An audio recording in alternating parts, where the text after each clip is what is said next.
dear students, myself Gangadhar Solanke, and I welcome you all to the MCGM's virtual classroom. My dear students, today in the history of standard 6, we will be learning the topic the Vedic civilization. And in this topic, we are going to cover the points the Vedic literature, family system, day-to-day life, agriculture, animal husbandry, economic and social life, religious ideas and the political system. So, now we will start with the first point, that is the Vedic literature. But before that, we will try to understand what is exactly Vedic civilization or Vedic culture. Vedic culture is based on Vedic scriptures called Vedas. Veda comes from the word Ved, which means to know. Veda means knowledge, eternal knowledge, no beginning, no ending. Sanskrit was the language of Vedic civilization. The Veda, which originates from the Sanskrit root, that is Ved, and Ved means to know, or the word Veda literally means knowledge. So, Vedic civilization is what about the knowledge, we can in general say. Now, what is given in our textbook about this? The civilization that is based on Vedic literature is known as Vedic civilization. Very simple thing. The civilization which is based on the Vedic literature, that is called as Vedic civilization. The Vedas were composed by many sages or rishis, and some Vedic hymns were composed by women also.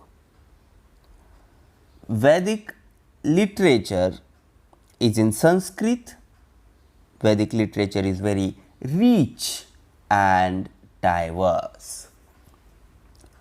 The Rigveda is considered to be the first text. There are 4, but in that the Rigveda is considered the first text. It is in the form of verses, and if we talk about the 4 Vedas, then there is Rigveda, the first one, then Samved, then Ajurveda, and then Atharvaved. You can see on the screen. The Vedas have been preserved through the oral tradition. The Vedas are also called as Shruti. Rigveda, Samveda, Ajurveda and Atharvaveda.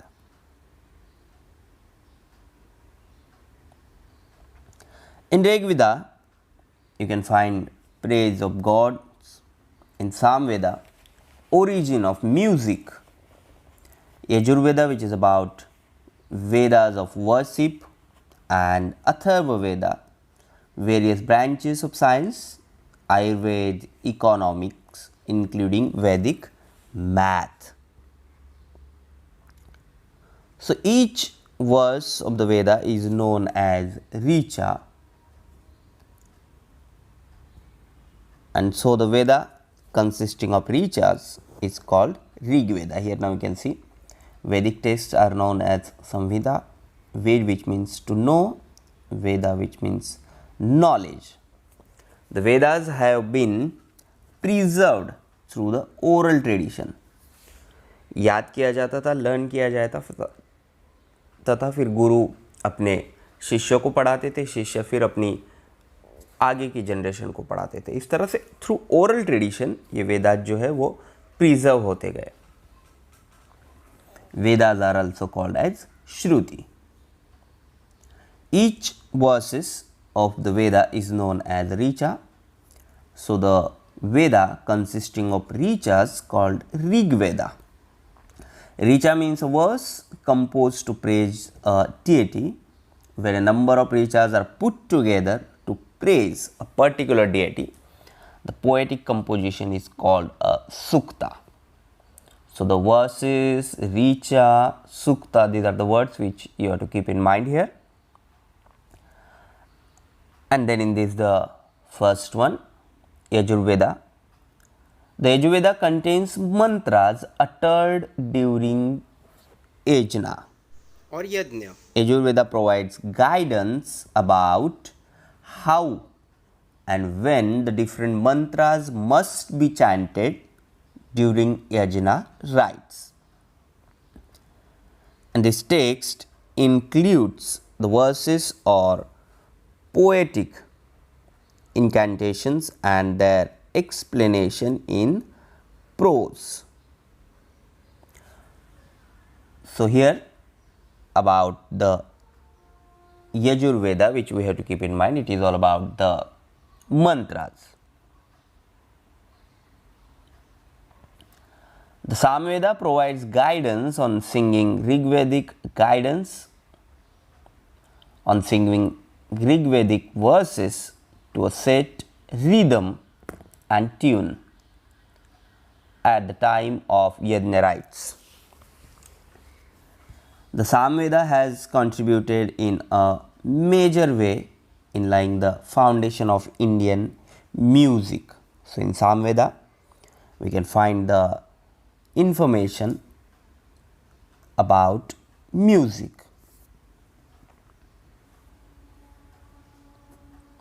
Then Atharveda. The Atharveda is named after Atharva Rishi. The Veda is different from other three Vedas. It is more concerned with many things in day-to-day life of the people. It includes solutions to adversities and diseases. It also provides information about medicinal herbs. The Atharveda provides guidance to king about the way he should administer his kingdom. So, other than all the three Vedas, Atharvaveda is the Veda with full of information or knowledge about many things. The Brahmana text, Aranyakas and Upanishads were written after the composition of the Samhitas, and they are also included in Vedic literature. Now, here as you can see on the screen, through this it is very easy to understand which Veda is about what.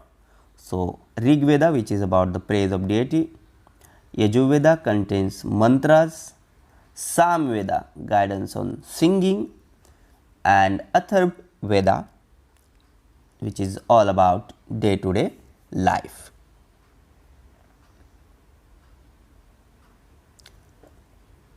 Then the Brahmana texts, they were composed to provide guidance on using Vedic mantras in yajna rituals or yajnas. Each Veda has independent texts called Brahmanas. The Brahmanas are commentaries, explanation of proper methods and meaning of Vedic Samhita rituals in the four Vedas. Then in this, the next one, Aranyakas and Upanishads. Aranyakas consist of the reflections or thoughts expressed after meditating with deep concentration in forests or wilderness. The Aranyakas are concerned with accurate performance of yajna rites. While doing yajna, how to follow the rules or how to perform it, all the information is given in Aranyakas. The Aranyakas layer of the Vedas includes rituals, discussions of symbolic meta-rituals as well as philosophical speculations. Aranyakas, however, neither are homogeneous in content nor in structure. They are medley of instructions and ideas, and some include chapters of Upanishads within them. And now the next point, family system and day-to-day life during the Vedic civilization. Very first and the most important thing about the family system, it was joint family system. The Grihapati was the head of the family, a man who was responsible for the family. His family included his old parents, wife and children, and also the families of the children, the younger brothers and their families. This family system was patriarchal. In the initial period, there are references to women scholars such as Lopamudra, Gagi and Maitri in Vedic literature, but later on, slowly the restrictions on women went on increasing and their position in the family and society became secondary. So, women inferior to men stopped from going to assemblies, only serve husbands, take care of family and allowed in religious ceremonies. Lived in joint families, they followed the patriarchal family and the Grihapati who was the head of the family. Then about the houses. The houses during the Vedic period were earthen or wattle and daub constructions, as you can see on the screen. Wattle means own lattice of wooden strips which is daubed with clay mixed cow dung like this. A house was called Griha or Shala. The diet of the people mainly consisted of cereals like wheat, barley and rice. From these they made different preparations.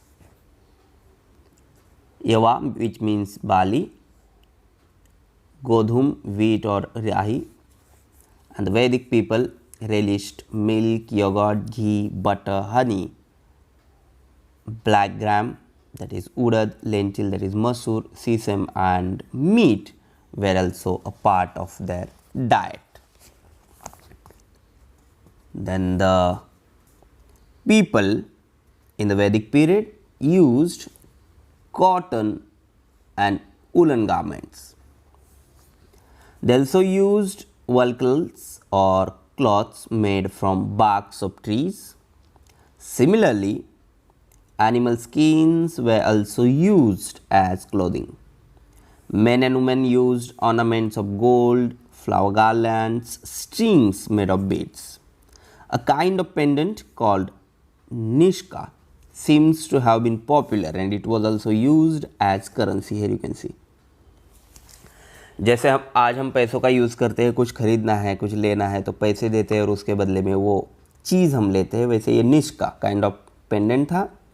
वो पहनने के लिए as a ornament भी use किया जाता था और as a currency भी उसका यूज़ किया जाता था.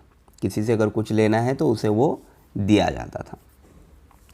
Vedic musical instruments, singing, playing musical instruments like dance, board games, carrot race and hunting were the means of recreation. Their main musical instrument were veena, this one,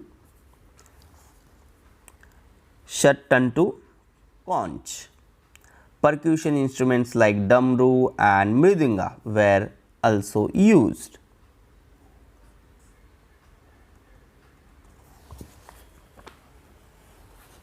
And now the next point, agriculture, animal husbandry, economic and social life. In this the first thing, agriculture as we know was the main occupation during the Vedic period.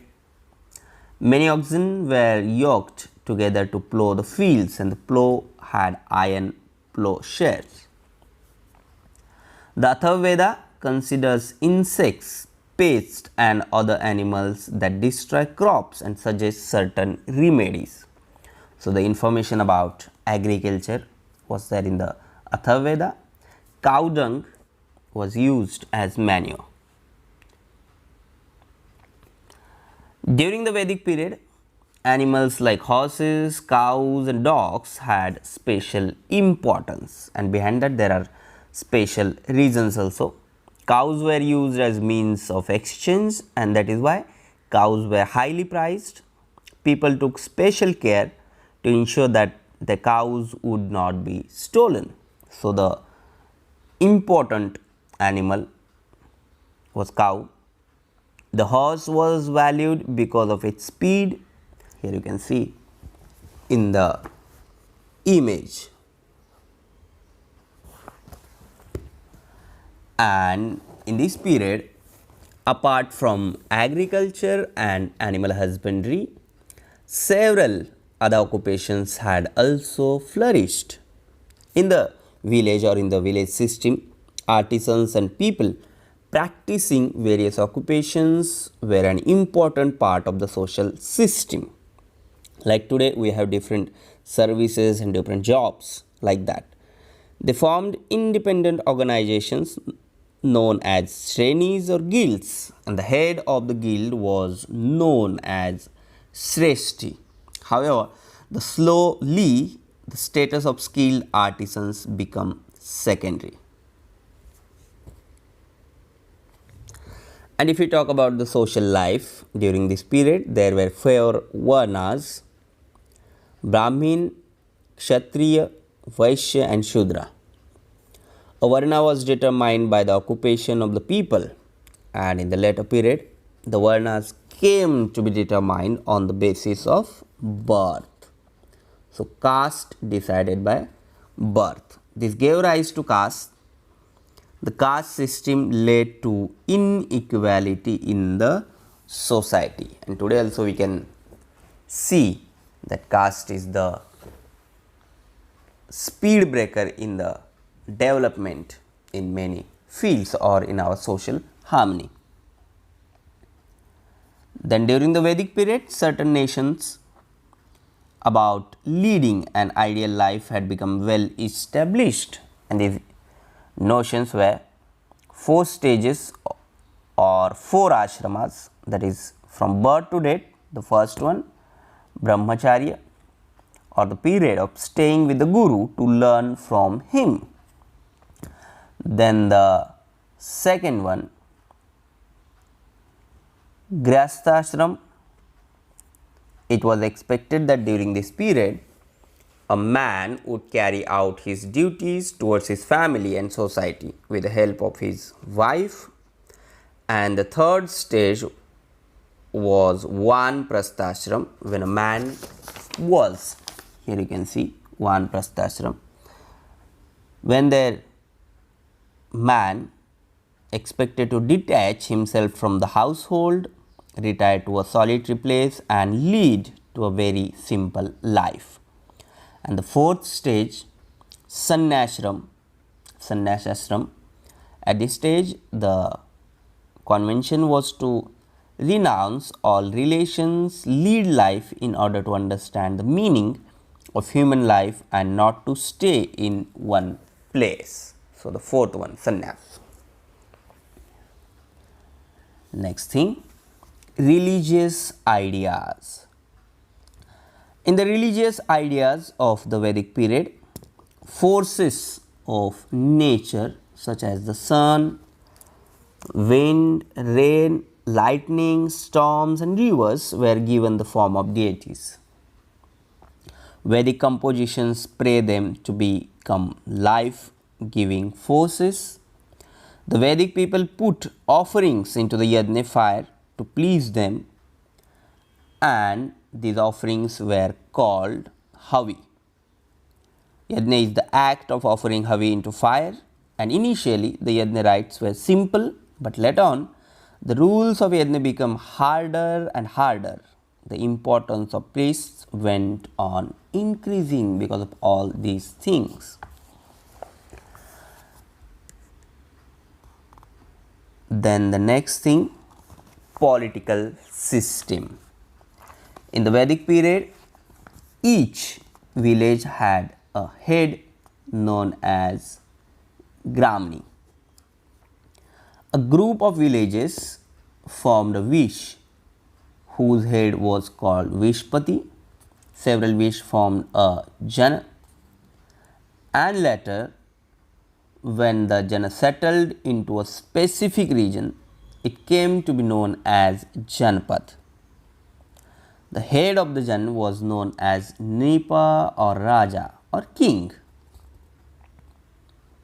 The main duties of the king were to protect the people, collect taxes, and run the administration efficiently.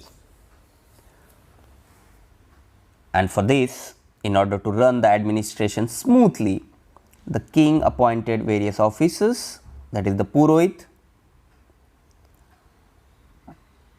or the priest and the Senapati here of the army were officers of special importance.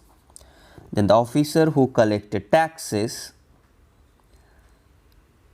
the person who collected the king's share of the produce of a jan was called Bhagdug. There were 4 institutions who guided the king, that is the Sabha, Samiti, Vit and Jana. So this was how the Vedic civilization or the day-to-day life of the people of the Vedic civilization. Subscribe the channel and press bell icon to get notifications. So my dear students, this is all for today. Thank you very much. Stay home, stay safe, take care.